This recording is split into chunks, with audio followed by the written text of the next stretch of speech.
നമ്മുടെ നാട്ടിൽ പൊതുവെ ഒരു പ്രവണതയുണ്ട്. ഏതെങ്കിലും ഒരു വലിയ ആരാധനാലയത്തിലോ ക്ഷേത്രത്തിലോ നടക്കുന്ന ക്രമക്കേടുകളെക്കുറിച്ചോ അഴിമതിയെക്കുറിച്ചോ സംസാരിച്ചാൽ പെട്ടെന്ന് തന്നെ അതിനൊരു ഹിന്ദു വിരുദ്ധ വാർത്തയായോ അല്ലെങ്കിൽ ഒരു പ്രത്യേക പ്രൊപ്പഗാൻഡയായോ ചിത്രീകരിക്കാൻ ചിലർ ശ്രമിക്കാറുണ്ട്. അതായത് അവിടെ എന്തെങ്കിലും കൊള്ളയോ ക്രമക്കേടോ നടക്കുന്നുണ്ടെന്ന് സമ്മതിച്ചു തരാൻ പലർക്കും മടിയാണ്. അങ്ങനെ സമ്മതിച്ചാൽ അതൊരു കുറച്ചിലായിട്ടാണ് അവർ കാണുന്നത്. ഇപ്പോൾ സോഷ്യൽ മീഡിയയിലും വാർത്തകളിലുമൊക്കെ വലിയ ചർച്ചയായിക്കൊണ്ടിരിക്കുന്ന ഒരു വിഷയമുണ്ട്. അയോധ്യയിലെ രാമക്ഷേത്രത്തിൽ നടന്നുവെന്ന് പറയപ്പെടുന്ന വലിയൊരു സാമ്പത്തിക തട്ടിപ്പും അതിനെക്കുറിച്ച് അന്വേഷിക്കുന്ന പ്രത്യേക അന്വേഷണ സംഘത്തിന്റെ കണ്ടെത്തലുകളും. ഈ വാർത്തകൾ വരുമ്പോഴും ഒരു വിഭാഗം ആളുകൾ പറയുന്നത് ഇതൊക്കെ വ്യാജ വാർത്തകളാണ് എന്നാണ്. അവിടെ അങ്ങനെ ഒരു പ്രശ്നവുമില്ല. അവർ ഇതിനെ കണക്ട് ചെയ്യുന്നത് കർണാടകയിലെ ധർമ്മസ്ഥല കേസുമായിട്ടാണ്. ധർമ്മസ്ഥലയിലും ഇതുപോലെ വ്യാജ വാർത്തകൾ ഉണ്ടാക്കിയതെന്നാണ് ഇവരുടെ വാദം. പക്ഷേ നമ്മൾ യാഥാർത്ഥ്യം മനസ്സിലാക്കണം. ധർമ്മസ്ഥലയിലെ കേസിന്റെ ഏറ്റവും പുതിയ അപ്ഡേറ്റ് എന്താണെന്ന് വെച്ചാൽ അവിടെ നിന്ന് ഏകദേശം 17ഓളം ആളുകളുടെ ശരീരാവശിഷ്ടങ്ങളും തലയോട്ടികളും കണ്ടെത്തിയിട്ടുണ്ട് എന്നതാണ്. ഈ കാണാതായ ആളുകളുടെ DNA മാച്ച് ചെയ്യാൻ വേണ്ടി കഴിഞ്ഞ ദിവസമാണ് SIT ലാബിലേക്ക് അയച്ചിരിക്കുന്നത്. കേരളം, കർണാടക, ആന്ധ്ര, തമിഴ്നാട് എന്നിവിടങ്ങളിൽ നിന്ന് കാണാതായ ആളുകളുടെ DNAയുമായിട്ടാണ് ഇത് ഒത്തുനോക്കുന്നത്.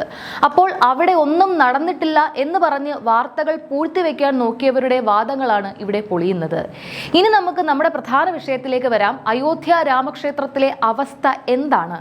ഇതേപ്പറ്റി ഉത്തർപ്രദേശ് മുഖ്യമന്ത്രി യോഗി ആദിത്യനാഥ് തന്നെ കഴിഞ്ഞ ദിവസം വ്യക്തമായി സംസാരിക്കുകയുണ്ടായി.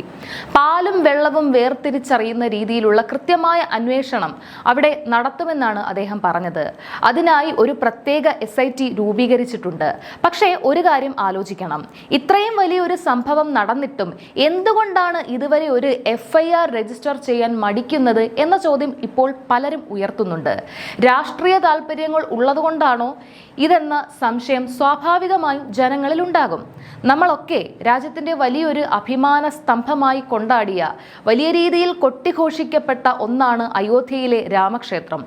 BJPയുടെയും സംഘപരിവാറിന്റെയും ഒക്കെ രാഷ്ട്രീയ നിലനിൽപ്പ് തന്നെ ഈ അയോധ്യയെ മുൻനിർത്തിയാണെന്ന് നമുക്കറിയാം. അങ്ങനെയുള്ള അവരുടെ സ്വന്തം ആളുകൾ മാത്രം നിയന്ത്രിക്കുന്ന ഒരു സ്ഥലത്ത് എങ്ങനെയാണ് കോടികളുടെ തട്ടിപ്പ് നടന്നത്? ആദ്യം 2 കോടിയുടെ തട്ടിപ്പ് എന്ന് പറഞ്ഞത് ഇപ്പോൾ 200 കോടി വരെ എത്തി നിൽക്കുന്നു എന്നതാണ് വിവരം. ക്ഷേത്രത്തിലെ കാണിക്കയായും സംഭാവനയായും ലഭിച്ച പണത്തിലും ഭക്തർ സമർപ്പിച്ച വെള്ളി, സ്വർണം തുടങ്ങിയ വസ്തുക്കളിലും വലിയ രീതിയിലുള്ള ക്രമക്കേടുകളാണ് നടന്നിട്ടുള്ളത്. ലക്നൗ ഡിവിഷൻ കമ്മീഷണറുടെയും SIT ഉദ്യോഗസ്ഥന്മാരുടെയും നേതൃത്വത്തിൽ നടത്തിയ പ്രാഥമിക അന്വേഷണത്തിൽ 4 പ്രധാനപ്പെട്ട വീഴ്ചകളാണ് കണ്ടെത്തിയിരിക്കുന്നത്. അത് ഏതൊക്കെയാണെന്ന് നമുക്ക് കൃത്യമായി പരിശോധിക്കാം. അതിൽ ഒന്നാമത്തേത് സുരക്ഷിതമല്ലാത്ത പണമിടപാടുകളാണ്. ക്ഷേത്രത്തിലെ കാണിക്ക വഞ്ചികളിൽ നിന്ന് പണം പുറത്തെടുക്കുന്നതും അത് കൗണ്ടിംഗ് റൂമുകളിലേക്ക് മാറ്റുന്നതും അവിടെ ഇരുന്ന് പണം എണ്ണുന്നതുമായ മുഴുവൻ പ്രക്രിയയും ഒട്ടും സുതാര്യമോ സുരക്ഷിതമോ ആയിരുന്നില്ല എന്നാണ് അന്വേഷണ സംഘം പറയുന്നത്. ആർക്കും എപ്പോൾ വേണമെങ്കിലും കൈയിട്ട് വാരാവുന്ന ഒരു അവസ്ഥയിലായിരുന്നു കാര്യങ്ങൾ. രണ്ടാമത്തേത് സ്വർണത്തിന്റെയും വെള്ളിയുടെയും രേഖകളില്ലായ്മയാണ്. കഴിഞ്ഞ 1.5 വർഷമായി ഓരോ 3 മാസം കൂടുമ്പോഴും ട്രസ്റ്റ് യോഗം ചേർന്ന് പണത്തിന്റെ കണക്കുകൾ പറയുകയുണ്ടായിരുന്നു. പക്ഷേ ഭക്തർ വലിയ ഭക്തിയോടെ സമർപ്പിച്ച സ്വർണം, വെള്ളി, മറ്റ് ആഭരണങ്ങൾ എന്നിവയെക്കുറിച്ച് കൃത്യമായ ഒരു കണക്കും ഇവർ ഇതുവരെ പുറത്തുവിട്ടിട്ടില്ല. ഈ വിലപിടിപ്പുള്ള വസ്തുക്കളൊക്കെ എങ്ങോട്ടാണ് പോയത് എന്നതിന് ഒരു രേഖയുമില്ല. മൂന്നാമത്തേത് ടെൻഡർ നടപടികളിലെ അഴിമതിയാണ്. ക്ഷേത്രത്തിലേക്ക് ആവശ്യമായ സാധനങ്ങൾ വാങ്ങുന്നതിലും സെക്യൂരിറ്റി ഗാർഡുമാരെയും മറ്റ് താൽക്കാലിക ജീവനക്കാരെയും നിയമിക്കുന്നതിനായി വിളിച്ച ടെൻഡറുകളിലും വലിയ രീതിയിലുള്ള കള്ളക്കളികൾ നടന്നിട്ടുണ്ട്. നിയമങ്ങളെല്ലാം കാറ്റിൽ പറത്തിയാണ് പല കരാറുകളും നൽകിയത്. നാലാമത്തേത് സ്വജന പക്ഷപാതം. ക്ഷേത്ര ട്രസ്റ്റിലെ സ്വാധീനമുള്ള ചില അംഗങ്ങൾ യാതൊരുവിധ പരിശോധനയോ യോഗ്യതയോ നോക്കാതെ തങ്ങളുടെ സ്വന്തം ആളുകളെയും ശുപാർശയുമായി വരുന്നവരെയും മാത്രമാണ് ക്ഷേത്രത്തിലെ പ്രധാനപ്പെട്ട തസ്തികകളിലും ജോലികളിലും തിരികെ കയറ്റിയത്. ഈ അന്വേഷണത്തിലേക്ക് വഴിമാറാൻ പ്രധാന കാരണം എന്താണെന്ന് വെച്ചാൽ ക്ഷേത്രത്തിൽ പണം എണ്ണുന്നതിനും മാനേജ്മെന്റിനുമായി ഭാഗമായി നിയമിക്കപ്പെട്ട ചില താൽക്കാലിക ജീവനക്കാരുടെ പെട്ടെന്നുണ്ടായ ആഡംബര ജീവിത ശൈലിയാണ്. കേവലം 4000 രൂപ മുതൽ 15000 രൂപ വരെ മാത്രം മാസശമ്പളമുള്ള ചില ജീവനക്കാരുണ്ട് ഇവിടെ. ഇവർ കഴിഞ്ഞ ഒരു വർഷം കൊണ്ട് വലിയ വലിയ ആഡംബര വീടുകൾ വെച്ചു, വലിയ കാറുകൾ വാങ്ങി, കോടികളുടെ നിക്ഷേപങ്ങൾ നടത്തി. 15000 രൂപ ശമ്പളക്കാരൻ എങ്ങനെയാണ് പെട്ടെന്ന് കോടീശ്വരനാകുന്നത്? ഇത് BJPയുടെ തന്നെ ചില പ്രാദേശിക നേതാക്കളിലാണ് ആദ്യം ചോദ്യങ്ങൾ ഉയർത്തിയത്. അവർക്ക് കിട്ടാത്തത് ഇവർക്ക് എങ്ങനെ കിട്ടുന്നു എന്ന ചിന്തയിൽ നിന്നാണ് ഈ ചോദ്യം ഉണ്ടായത്. ഇതിൽ പ്രതിസ്ഥാനത്ത് നിൽക്കുന്ന ചില പ്രധാന പേരുകൾ പുറത്തു വന്നിട്ടുണ്ട്. അതിൽ ആദ്യത്തേത് രാംശങ്കർ യാദവ്. ഇയാൾ ക്ഷേത്ര ട്രസ്റ്റ് ഭാരവാഹിയായ ചമ്പത് റായിയുടെ വളരെ അടുത്ത അനുയായിയായും സുരക്ഷാ മാനേജ്മെന്റിലെ പ്രധാനിയുമായിരുന്നു. ഇയാളുടെ വീട്ടിൽ നിന്ന് വലിയ അളവിൽ സ്വർണം കണ്ടെടുക്കുകയും അയോധ്യ എയർപോർട്ടിന് സമീപം ഇയാൾക്ക് 70 റൂമുകളുള്ള ഒരു വലിയ ആഡംബര ഹോട്ടൽ ഉള്ളതായും വാർത്തകൾ വരുന്നു. പിന്നീടുള്ളത് മനീഷ് യാദവ്. ഇദ്ദേഹം ഈ പറഞ്ഞ രാംശങ്കറിന്റെ അനന്തരവനാണ്. വലിയ യോഗ്യതകളൊന്നുമില്ലാതെ ശുപാർശയുടെ പുറത്ത് മാത്രം ജോലിയിൽ കയറിയ ആളാണ്. KT തിവാരി. ഭക്തർ നൽകുന്ന സ്വർണം, വെള്ളി തുടങ്ങിയ വിലപിടിപ്പുള്ള വസ്തുക്കളുടെ പ്രധാന ചുമതലക്കാരനായിരുന്നു ഇദ്ദേഹം. ഇയാൾ അവിടുത്തെ 1.5 കോടി രൂപയുടെ ഭൂമി ഇടപാടുകൾ നടത്തിയതായാണ് പരാതി ഉയർന്നിട്ടുള്ളത്. രാജേഷ് പഥക്, ലവ് കുഷ് മിശ്ര, അനുകൂൽ മിശ്ര ഇവരൊക്കെ പണമെണ്ണുന്ന കൗണ്ടിംഗ് റൂമിലെ ജീവനക്കാരാണ്. മുൻപ് വെറും കാർ മെക്കാനിക് ആയിരുന്ന ഇവരുടെ വീടുകളിൽ നിന്ന് ലക്ഷക്കണക്കിന് രൂപയുടെ ക്യാഷും ഇവരുടെ കുടുംബാംഗങ്ങളുടെ പേരിൽ ഫാം ഹൗസുകളും വസ്തുക്കളും വാങ്ങിക്കൂട്ടിയതായും SIT കണ്ടെത്തിയിട്ടുണ്ട്. അയോധ്യയിലെ പണപ്പിരിവിന്റെ തോത് നമ്മൾ മനസ്സിലാക്കണം. ദിവസേന ശരാശരി 1 ലക്ഷത്തോളം ഭക്തരാണ് ഇവിടെ എത്തുന്നത്.